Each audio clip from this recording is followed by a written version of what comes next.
નમસ્કાર મિત્રો, D farmer ચેનલમાં તમારું સ્વાગત છે। દેશ, દુનિયા અને ગુજરાતના તાજા, મોટા અને સૌથી મહત્વપૂર્ણ સમાચાર જાણીએ તે પહેલા ચેનલમાં નવા હોય તો ચેનલને જરૂરથી સબસ્ક્રાઇબ કરી અને વિડીયોને લાઇક કરી દેજો। દિલ્હી સરકારે વૃદ્ધોને 2500 રૂપિયા પેન્શન આપવાની જાહેરાત કરતા 24 કલાકમાં 10,000 અરજી આવી। બંધારણમાંથી નહીં હટે સમાજવાદી અને ધર્મનિરપેક્ષ શબ્દ સુપ્રીમ કોર્ટનો ઐતિહાસિક નિર્ણય।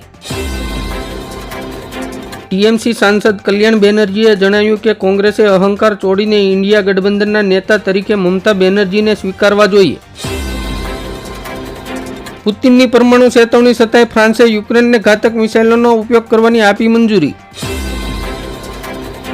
શંકરાચાર્ય અવિમુક્તેશ્વરાનંદે કહ્યું એકનાથ શિંદેને જ મુખ્ય પ્રધાન બનાવવા જોઈએ। પ્રિયંકા ગાંધીએ ઉત્તર પ્રદેશના સંભલમાં થયેલી હિંસા પર સરકારના વલણ પર સવાલો ઉઠાવ્યા। નરેન્દ્ર મોદીએ કહ્યું મુઠ્ઠીભર ઉપદ્રવી લોકો સંસદને નિયંત્રિત કરવાનો સતત પ્રયાસ કરી રહ્યા છે। હિઝબુલ્લાએ ઇઝરાયલ પર ચોડ્યા 150 રોકેટ, યુદ્ધ વિરામની વાટાઘાટો વચ્ચે મોટો હુમલો। અમદાવાદથી મુંબઈ નેશનલ હાઈવે પરના ટોલટેક્સમાં તોતિંગ વધારો। રાજ્યસભામાં શિયાળુ સત્રના પ્રારંભ સાથે જ વિપક્ષનો હંગામો। ઇઝરાયલના હવાઈ હુમલામાં લેબનોનના 55 લોકોના મોત। 64 વર્ષની કાર્યકીમાં શરદ પવારનું સૌથી ખરાબ પ્રદર્શન, પાર્ટીને ફક્ત 10 બેઠક મળી। ગીર અભયારણ્યમાં 2 દાયકામાં ગાઢ જંગલ અને વનસ્પતિના પ્રમાણમાં ઘટાડો। કચ્છમાં 7 મહિનામાં 1 વર્ષ સુધીના 271 બાળકોના મોત। ફોન ટેપિંગ કેસમાં પૂર્વ સીએમ અશોક ગેહલોતના ઓએસડી લોકેશ શર્માની ધરપકડ કરવામાં આવી। પાકિસ્તાનમાં હિંસક વિરોધ કરતા ઇમરાન ખાનના 4000 સમર્થકોની ધરપકડ। તેલંગાણા સરકારે અદાણીને આપ્યો ઝટકો, દાનમાં આપેલા 100 કરોડ રૂપિયા પરત કરશે। મહારાષ્ટ્રની ચૂંટણી જીત્યા બાદ પીએમ મોદીએ કહ્યું કાન ખોલીને સાંભળો, દુનિયાની કોઈ તાકાત હવે કલમ 370 પાછી લાવી શકશે નહીં। ઝારખંડની પ્રથમ પરીક્ષામાં નાપાસ થયા શિવરાજસિંહ, સીએમ હેમંતાના ફોર્મ્યુલામાં પણ થયા ફેલ। ડાયમંડ ઉદ્યોગમાં 25 દિવસના વેકેશન બાદ ડાયમંડ ઉદ્યોગ ધમધમે તેવું ન દેખાતા રત્ન કલાકારો નારાજ। ઝારખંડમાં ફરી હેમંત સોરેનની સરકાર, હિન્દુત્વનું કાર્ડ ન ચાલ્યું। રેશન કાર્ડ ધારકોને 450 રૂપિયામાં મળશે ગેસ સિલિન્ડર। ભારત સરકાર વધુ 4 સરકારી બેંકોને વેચવાની તૈયારીમાં। પબ્લિસિટીના ભૂખ્યા રાજ્યપાલ પોતાની પ્રતિમાનું અનાવરણ કરતા મમતાની પાર્ટી ભડકી। ઉત્તર પ્રદેશના સંભાલમાં શાહી જામા મસ્જિદને લઈને ભારે હંગામો થતા 2 લોકોના મોત।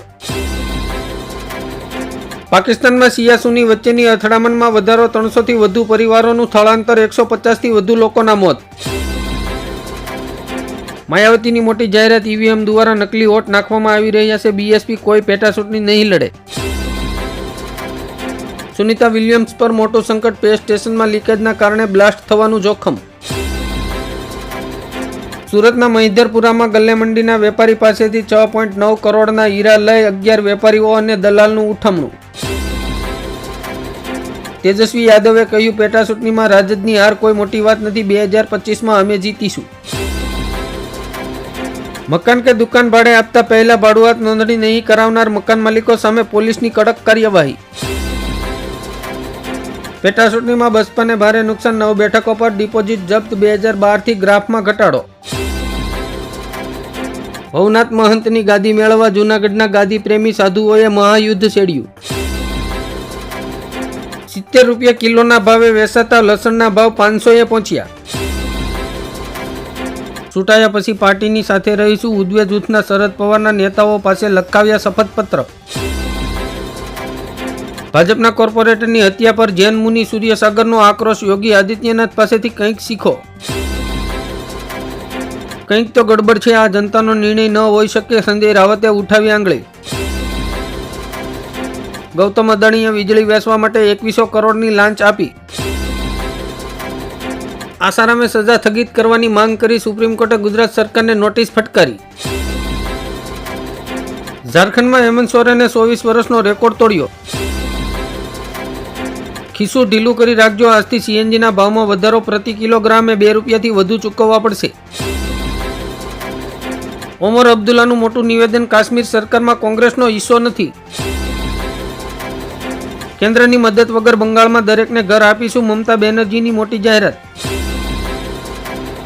પશ્ચિમ બંગાળમાં ચાલ્યો મમતા દીદીનો જાદુ, તમામ 6 બેઠકો પર ટીએમસી આગળ. એશિયા પેસિફિકમાં મિલકતોના વાર્ષિક ભાવ વધારવામાં મુંબઈ 3જા ક્રમે. વાવમાં ગેનીબેનનો ગઢ તૂટ્યો, ભાજપના સ્વરૂપજી ઠાકોર સામે કોંગ્રેસના ગુલાબસિંહની 2568 મતોથી હાર. ઉદ્ધવ ઠાકરેને મળી ધોબી પછાડ ગઢ ગણાતા મુંબઈ શહેરમાં ખરાબ પ્રદર્શન.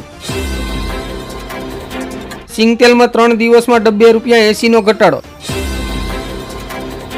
એક્ઝિટ પોલ પર ચિરાગ પાસવાને કહ્યું, અમે ઝારખંડ અને મહારાષ્ટ્રમાં સરકાર બનાવી રહ્યા છીએ.